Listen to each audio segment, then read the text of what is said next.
Institucioni i prefektit në bashkëpunim me zyrën vendore të arsimit në Shkodër organizuan aktivitetin e përfitshëm në kuadër të përmbylljes së muajit të ndërgjegjësimit kundër trafikimit të qenieve njerëzore.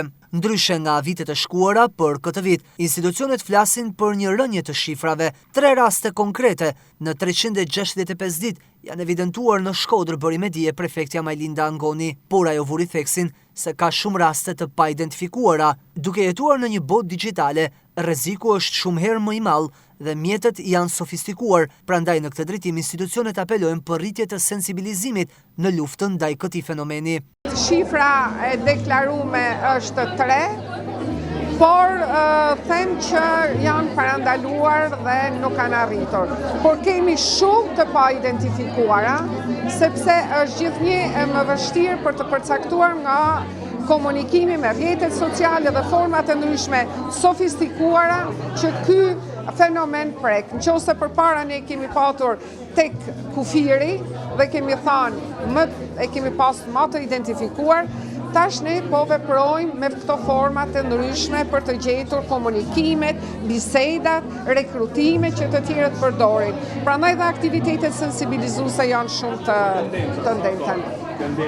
Tendenca ka kaluar, siç ju thash, nga ato nëpërmjet kufirit, kanë kaluar në rekrutimin nëpërmjet ofrimit të vendeve të punës dhe përdorimit pastaj edhe për fenomenin për punë të tjera që bëhen. Për drejtoreshën e zyrës vendore të arsimit në Shkodër, edukimi është arma më e mirë për të mbrojtur nga fenomene të tilla që po rrezikojnë rinin. Edukimi është arma më e mirë për të mbrojtur nga fenomene të tilla.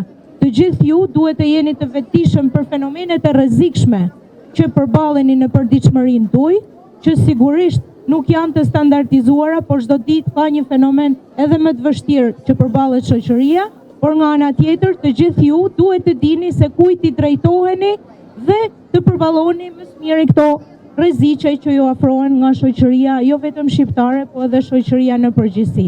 Institucionet kërkojnë shtim të vigjilencës, jo vetëm të punës së tyre, por edhe të familjes dhe rolit të shoqërisë për të patur kujdes ndaj këtyre rasteve. Gjatë aktivitetit, nxënësit e shkollave me pankarta në duar përcollën mesazhe kundër trafikimit të qenieve njerëzore, ndërsa u dhanë edhe vlerësime për më të mirët.